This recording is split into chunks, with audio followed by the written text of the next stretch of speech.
gunung sebagai penyangga bumi.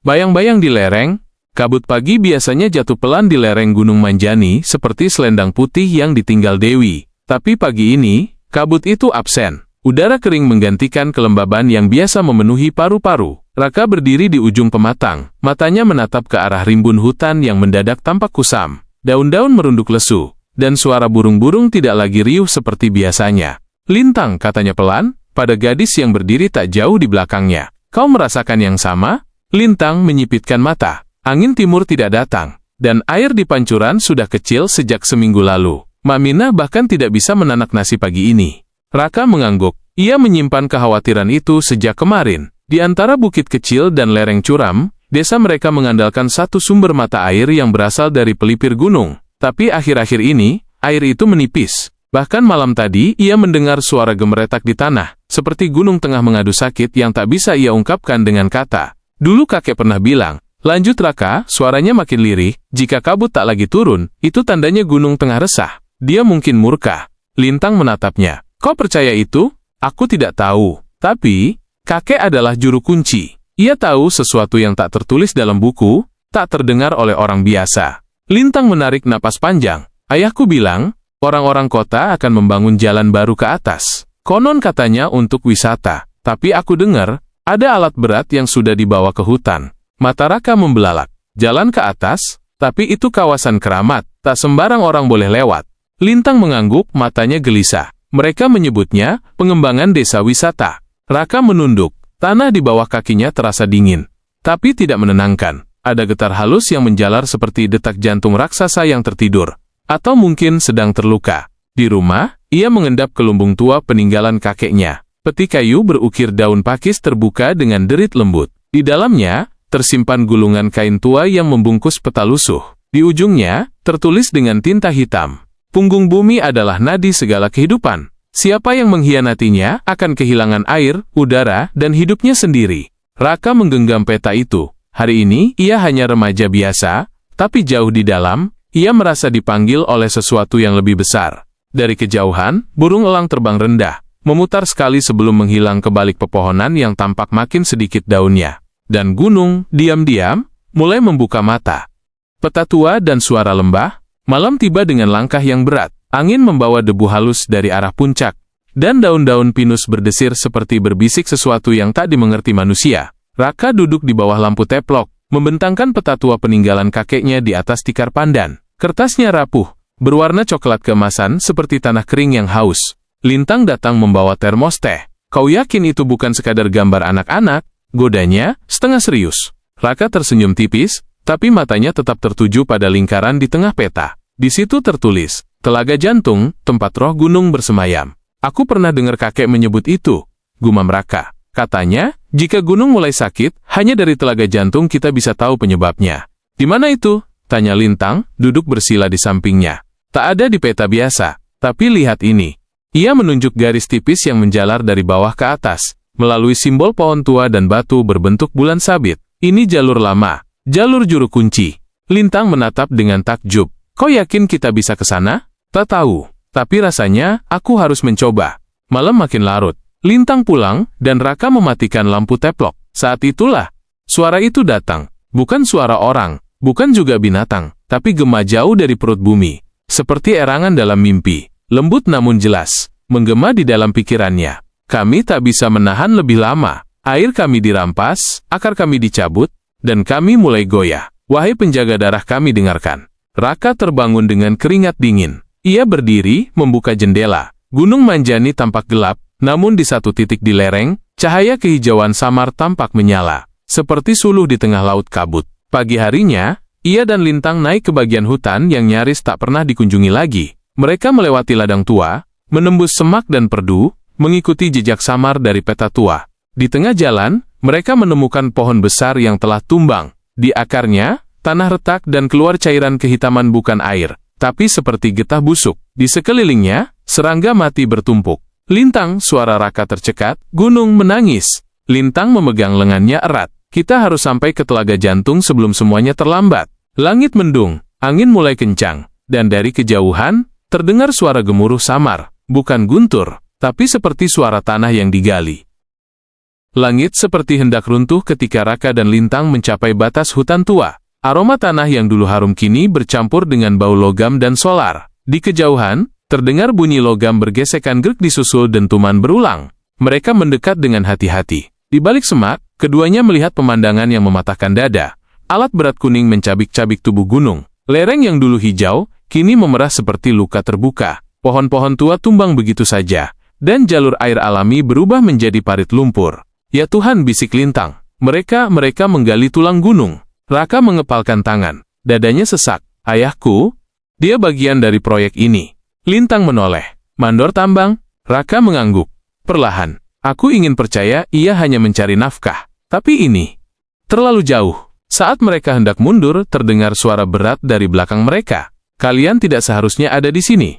Raka dan Lintang berbalik dengan cepat. Seorang lelaki tua, berjubah lusuh dan memegang tongkat dari akar pohon berdiri menatap mereka. Matanya tajam, penuh waktu, tapi tidak mengancam. Aku, Raka, ini Lintang. Kami hanya... Aku tahu siapa kau, potong pria itu. Cucunya Surya, juru kunci terakhir Gunung Manjani. Raka tertegun. Bagaimana Anda tahu? Aku Agra. Dulu aku berdiri di depan truk-truk tambang. Kini aku hanya penjaga sunyi. Tapi gunung masih berbicara padaku. Dan sekarang kalian mendengarnya juga, bukan? Lintang mengangguk pelan. Dalam mimpi, dalam suara tanah. Pak Agra membawa mereka ke sebuah pondok kayu tua, tersembunyi di balik batu besar yang ditumbuhi pakis. Di dalamnya tergantung peta topografi dan foto-foto longsor dari berbagai tahun. Mereka pikir mereka bisa menaklukkan gunung, tapi gunung bukan benda mati. Ia adalah ibu yang menyimpan air, napas, dan hidup. Mereka menggali tubuhnya, dan tubuh itu mulai meronta. Ia menunjuk salah satu foto. Ini longsor Jaya Mukti. Tahun 2006, disitulah pertama kali aku kehilangan kepercayaanku pada hukum dan kebijakan. Semua izin legal, tapi tanah runtuh, dan 2 desa tenggelam dalam lumpur. Raka menunduk. Aku tak tahu harus mulai dari mana. Kalian sudah mulai, kata Pak Agra. Dengan melihat luka gunung, dan dengan membawa peta itu, Lintang membuka gulungan peta dan mata Pak Agra menyipit penuh hormat. Telaga jantung. Itu bukan legenda, itu pusat poros air. Jika aliran di sana berhenti, seluruh sistem akan mati. Apakah masih bisa diselamatkan? Tanya Raka. Pak Agra menatap keluar jendela. Angin membawa abu tanah dari bukit yang dikeruk. Masih, katanya akhirnya. Tapi kalian harus cepat, sebelum gunung berubah dari luka menjadi amarah. Ini, kabut kembali turun, tapi bukan kabut yang menyegarkan pagi. Ini kabut kering, abu-abu, seperti napas gunung yang menahan amarah. Raka dan Lintang menuruni sisi lain gunung bersama Pak Agra. Menyusuri jalur tua yang disebut dalam peta jalur para juru kunci zaman dulu. Semua tampak sunyi, terlalu sunyi. Hanya suara ranting patah dan langkah kaki mereka di atas daun gugur. Biasanya di sini ramai suara burung dan monyet, kata Pak Agra, gumamnya berat. Tapi sekarang, semua pindah ke bawah, mencari air, mencari hidup. Mereka menyeberangi sungai kecil yang seharusnya deras. Kini hanya mengalir seperti air mata. Di tepinya, seekor rusa muda terbaring, kurus dan lemas, matanya masih terbuka. Raka berlutut. Dia masih hidup?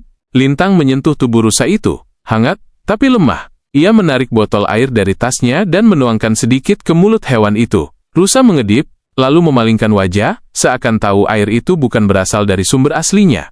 Mereka tahu, bisik Lintang. Air ini bukan milik gunung. Mereka berjalan lebih jauh dan menemukan pohon-pohon raksasa tumbang oleh akar yang menghitam. Bunga-bunga anggrek gunung yang dulunya mekar seperti pelita malam, kini layu seperti luka terbuka. Tak ada lebah, tak ada dengung kehidupan. Di balik semak, seekor elang Jawa bertengger di cabang kering. Kepalanya menoleh pelan ke arah mereka. Matanya tajam, penuh peringatan. Dan tanpa suara, ia terbang menjauh, meninggalkan langit yang kelabu. Dia penjaga langit, kata Pak Agra, lirih. Jika ia pergi, berarti langit pun sudah tak percaya lagi pada tanah. Raka berdiri kaku. Ia merasa tubuhnya ringan, tapi hatinya berat. Mereka semua menjadi saksi, ucapnya akhirnya. Tapi mereka tak bisa bicara. Tak ada yang bisa mendengar kecuali kita. Lintang memandang hutan di sekeliling. Apakah kita cukup?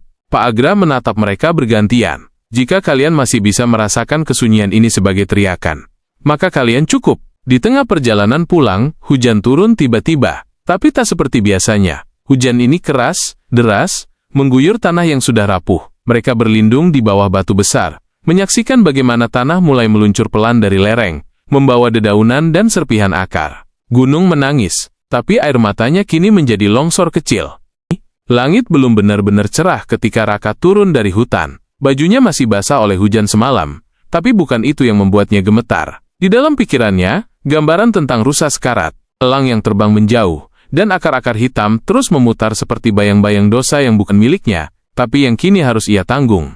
Ayahnya sedang duduk di beranda rumah, memoles sepatu kerja. Sepatu itu hitam, mengilap keras kontras dengan kaki Raka yang masih berdebu dan lecet. Di sisi kursi, topi proyek bertuliskan, Manjani Geo Resort dan Mining tergeletak tanpa dosa. "Dari mana saja kau?" tanya ayahnya, tanpa menoleh. "Dari atas," jawab Raka pendek. Ayahnya berhenti memoles. "Gunung?" Raka mengangguk. "Aku melihat proyek itu." Hening. Angin hanya menyisir pohon pisang di belakang rumah.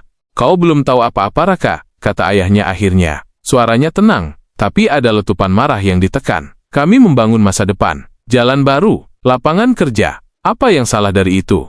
"Karena kita membangunnya di atas luka," balas Raka pelan tapi tegas. "Ayah, gunung itu sekarat. Satwa turun gunung, sungai hampir kering, hutan sudah bolong."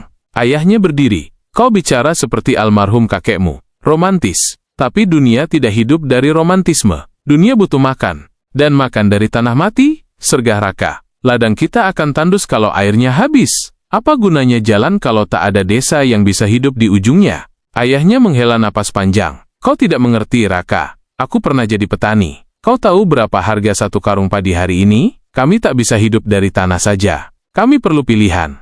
Raka menatap mata ayahnya. Mata itu lelah. Mata yang pernah ia banggakan. Tapi kini di sana ada bayangan ragu. Seperti awan yang menutup matahari. "Ayah salah jalur," kata Raka perlahan. "Gunung itu bukan ladang uang. Dia ibu kita. Dan sekarang, ibu itu menangis." Ayahnya memalingkan wajah. Untuk sesaat, hanya suara bambu yang beradu oleh angin. Tak ada jawaban. Malam itu, Raka kembali membuka peta tua. Di sudutnya, ada tulisan kecil yang tak ia perhatikan sebelumnya. "Punggung bumi menanggung segala dosa anak-anaknya. Tapi suatu saat, ia akan menggeliat. Dan dosa-dosa itu akan runtuh bersama tubuhnya." Di luar, suara longsor kecil terdengar dari arah utara. Suara itu seperti geram. Seperti napas panjang dari sesuatu yang sudah lama menahan marah. Raka tahu, waktunya makin sempit. Pagi di desa Manjani biasanya dimulai dengan suara ember beradu di pancuran, tawa anak-anak mandi, dan dengung air mengalir dari bambu kecil ke kolam warga. Tapi pagi ini, sunyi menggantung seperti kabut mati. Pancuran utama kering. Warga berkumpul. Ember kosong. Wajah-wajah cemas. Seorang ibu menjerit panik karena anaknya demam dan air untuk kompres tak ada. Di pinggir sawah, Pak Rejo petani tertua di desa menatap lumpur retak di petaknya yang dulu hijau. "Airnya hilang," katanya pelan. "Mata air telang sudah tidak menetes sejak kemarin." Raka berdiri di tengah kerumunan. Lintang di sampingnya. Ia melihat bagaimana kekeringan bukan hanya menghancurkan sawah, tapi juga meluruhkan rasa percaya antar warga. Bisik-bisik mulai terdengar. "Itu karena proyek di atas. Tanahnya dilukai. Airnya marah. Kenapa kepala desa diam saja?" Lintang menarik napas. "Ini baru awal. Jika akar air mati, tidak ada satupun musim panen yang bisa diselamatkan." "Lintang, kita harus bicara," gumam Raka. "Kepada siapa?" Raka menatap rumah kepala desa, yang pintunya tertutup rapat. "Kepada semua." Malam harinya, Raka dan Lintang meminjam pengeras suara dari musola. Mereka berdiri di balai bambu tengah desa. Di sana, warga berkumpul, sebagian karena penasaran, sebagian karena tak ada air untuk digunakan. Raka berbicara. "Air yang hilang bukan kutukan," katanya, "tapi tanda. Gunung kita tidak bisa menyimpan air karena pohonnya ditebang. Akar yang biasa menahan air itu, kini dicabut dengan ekskavator." Wajah-wajah menoleh. Beberapa menyipit curiga. Yang lain hanya diam. "Kalian bisa bilang aku masih bocah. Tapi lihat pancuran itu. Lihat ladang kalian. Gunung sedang menunjukkan kebenaran yang tak butuh izin dari pemerintah." "Lalu, kau ingin kami apa?" tanya seorang lelaki. "Menentang proyek yang sudah ditandatangani?" Raka menjawab, "Aku ingin kalian memilih, air atau jalan, ladang, atau tambang, gunung atau kehancuran." Pak Rejo berdiri perlahan. "Dulu, kakekmu bilang, jika air tak lagi turun dari langit maupun tanah, berarti kita sedang dibuang oleh gunung. Hari ini, aku rasa, kita sedang dibuang." Hening menyelimuti balai. Kemudian, dari arah utara, terdengar suara gemuruh keras dan tiba-tiba, tanah berguncang, anjing-anjing menyalak. Di kejauhan, lereng kecil di atas ladang Pak Rejo runtuh. Longsor kecil, tapi cukup untuk menelan 2 gubuk, dan sebagian jalan masuk. Malam itu, bukan hanya air yang hilang, tapi rasa aman. Dan bagi Raka, satu hal jadi pasti, gunung tak lagi menunggu. Gunung tak lagi diam. Kabut turun seperti tirai tebal saat Raka dan Lintang memasuki jalan tua yang disebut dalam peta. Tak ada jalur setapak, hanya pohon-pohon raksasa, akar-akar mencuat seperti tangan purba, dan udara dingin yang menusuk ke dalam tulang. Tak seorang pun tahu mereka pergi. Bahkan Pak Agra hanya memberi petunjuk terakhir. Ikuti jalur dalam peta dan suara tetes air. Jika kalian dengar, gunung akan memperlihatkan jantungnya. Lintang berjalan lebih dulu, membawa lentera kecil. Cahaya temaram menari di batang pohon, menciptakan bayangan yang seolah hidup. Suara hutan berubah.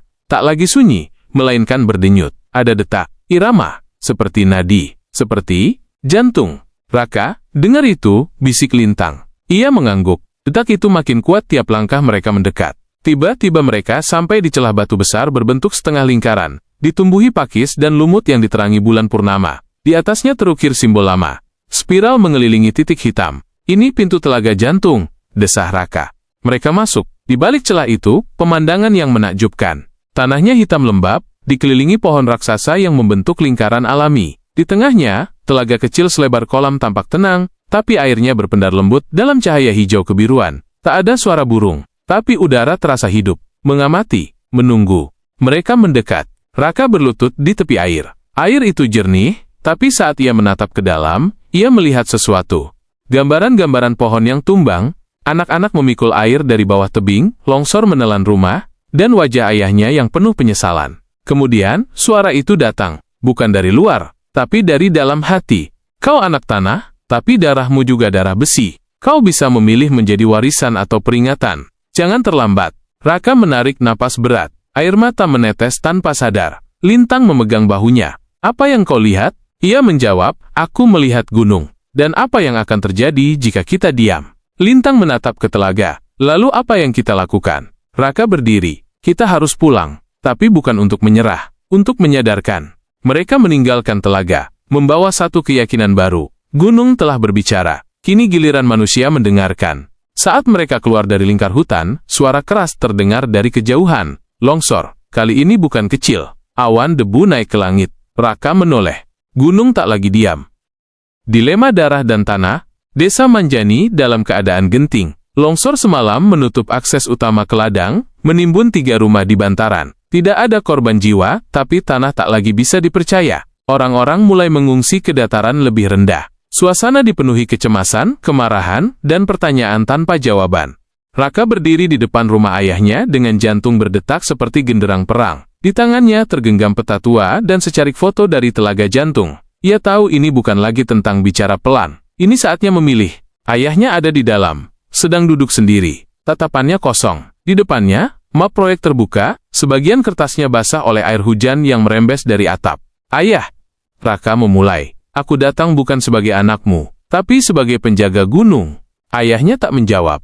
Raka meletakkan foto telaga jantung di atas meja. Air yang berpendar itu tampak seperti pusaran cahaya hidup. Di sekitarnya, akar-akar menjulur seperti pembuluh nadi. Aku sudah melihat sendiri, gunung sudah luka, dan akan lebih parah kalau tambang itu tetap berjalan. Aku tahu, jawab ayahnya pelan. Aku sudah tahu sejak 2 minggu lalu, tapi tak ada jalan kembali. Kontrak sudah jalan, mesin sudah dibayar. Kalau aku berhenti sekarang, semua menyalahkan aku. Mereka akan kehilangan pekerjaan. Mereka akan kehilangan hidup kalau air berhenti, potong Raka. Ayahnya menatap Raka untuk pertama kalinya. Mata itu basah dan lelah, tapi tak sekeras sebelumnya. Kau pikir aku tidak peduli? Aku membangun rumah ini dari ladang, dari hujan, dari keringat ibumu yang dulu mencuci berember air dari pancuran gunung itu. Tapi aku lelah jadi orang kecil yang hanya bisa bilang jangan tanpa tahu harus menggantinya dengan apa. Raka menunduk, tapi lalu ia berkata, ayah tidak harus mengganti gunung, cukup berhenti melukainya.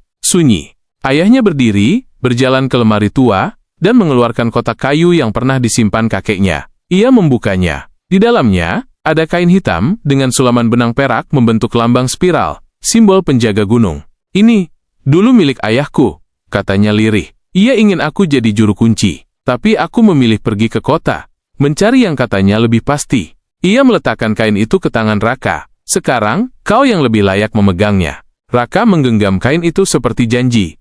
Malam itu, ayahnya menghubungi pihak proyek. Ia mengundurkan diri. Besoknya, berita itu menyebar di desa. Separuh orang marah, separuh lagi lega. Tapi satu hal jelas.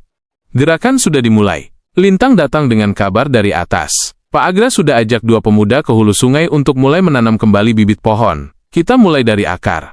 Raka berdiri di bawah bintang-bintang yang kembali terlihat setelah berminggu-minggu tertutup kabut. Ia tak tahu seberapa banyak yang bisa mereka selamatkan. Tapi kini, mereka tak lagi sendiri. Ia bukan lagi hanya cucu juru kunci. Ia telah menjadi penjaga Hujan dan jerit gunung. Langit menghitam sejak pagi. Udara berat. Angin datang seperti tamu tak diundang dingin. Menggedor daun-daun, membawa bau tanah mentah. Raka tahu, ini bukan hujan biasa. Lintang berdiri di sisi pematang, matanya menyapu lereng yang rawan. Banjir akan datang dari atas. Kita harus peringatkan semua yang tinggal di bantaran. Tanpa menunggu jawaban, mereka lari ke rumah warga satu persatu. Mengetuk pintu, berteriak. Di kejauhan, suara sungai mengaum seperti binatang buas yang baru dibebaskan dari kandang. Saat itu hujan turun deras, tak memberi jeda. Air datang dari atas, dari sisi yang dulu hutan. Tapi kini gundul, tak ada akar yang menahan. Tanah bergerak, ranting, lumpur, batu, dan sisa-sisa tubuh pohon tua meluncur seperti lidah raksasa menghantam lereng. Jeritan terdengar dari bawah. Longsor, air naik, sungai meluap. Raka dan Lintang bersama warga membantu evakuasi, menggendong anak-anak, menuntun para lansia, membopong barang seadanya. Di tengah badai, tak ada kasta, tak ada pemilik proyek atau petani. Hanya manusia dan naluri bertahan hidup. Tapi di tengah kekacauan itu, Raka tersadar mata air yang mengalir dari telaga jantung belum digunakan. Itu satu-satunya sumber yang belum tercemar dan masih bisa menyelamatkan banyak nyawa. Lintang, ikut aku. Mereka naik ke arah hulu, mengikuti alur kecil di peta. Air masih mengalir jernih dari sela batu hitam. Raka membuka jalur dengan parang, lalu membuat aliran bambu sederhana mengalirkan air ke bawah. Dengan bantuan Pak Agra dan beberapa pemuda desa, mereka menyalurkan air itu ke titik pengungsian. Anak-anak menangis, tapi bisa minum. Orang-orang mencuci luka, memasak, dan memohon dalam doa yang tulus. Ketika malam tiba, hujan mulai reda. Tapi gunung telah berubah wajah. Setengah desa hilang tertutup lumpur. Ladang rusak. Jalan aspal lenyap. Tapi, air kembali mengalir. Raka berdiri di antara sisa-sisa bencana. Matanya memandangi aliran kecil yang turun dari bambu yang mereka pasang. Itu bukan keajaiban, kata Pak Agra. Itu hanya gunung. Memberi satu kesempatan terakhir. Raka mengangguk. Ia menggenggam kain penjaga yang kini melilit pinggangnya. Dan kita tak akan menyia-nyiakannya. Musim berganti. Hujan sudah kembali normal. Tapi gunung tak sepenuhnya pulih. Bekas luka longsor masih membelah lereng seperti parut di tubuh tua. Meski begitu, mata air dari telaga jantung tetap mengalir jernih, setia. Raka berdiri di bukit kecil yang dulu tempat ia menatap hutan dari kejauhan. Kini, tempat itu menjadi pos pemantau. Di belakangnya, terlihat tenda-tenda belajar anak-anak, dapur umum, dan ladang kecil yang mulai ditanami ulang dengan sistem agrohutan. Warga perlahan kembali, tapi tak seperti dulu, kini mereka hidup dengan kesadaran baru. Lintang membantu menanam bibit pohon bersama anak-anak. Di pundaknya tergantung tas penuh buku tentang ekologi dan konservasi. Ia tak hanya jadi penolong, tapi juga guru. Pak Agra, yang tadinya hanya hidup dalam bayang-bayang masa lalu, kini menjadi penasehat masyarakat adat. Ia tersenyum melihat Raka mengenakan kain hitam lambang penjaga, berdiri di depan balai desa yang baru dibangun. Hari itu, diadakan upacara kecil, bukan perayaan besar, hanya doa bersama, nyanyian sederhana, dan suara bambu ditiup angin. Raka berdiri dan bicara. Gunung tidak butuh diselamatkan, tapi kita yang perlu menyelamatkan diri dari kesalahan memperlakukannya sebagai milik. Ia bukan properti. Ia adalah punggung bumi yang menopang semua, tapi juga bisa patah jika dibebani keserakahan. Warga mendengarkan. Tidak semua mengerti sepenuhnya. Tapi mereka tahu satu hal. Raka kini menjadi suara bagi gunung yang dulu diam. Setelah acara, Raka berjalan sendirian ke arah hutan muda yang mulai tumbuh kembali. Di sana, suara air mengalir seperti lagu pelan. Ia berlutut, mencelupkan tangan ke aliran itu. Airnya dingin, jernih, hidup. Ia tersenyum. Lalu, menoleh ke langit. Awan putih tipis bergerak pelan. Gunung Manjani tidak akan sama seperti dulu. Tapi, ia kini punya penopang baru. Punggungnya tegak kembali. Dan bumi pun bisa bernapas. Tamat.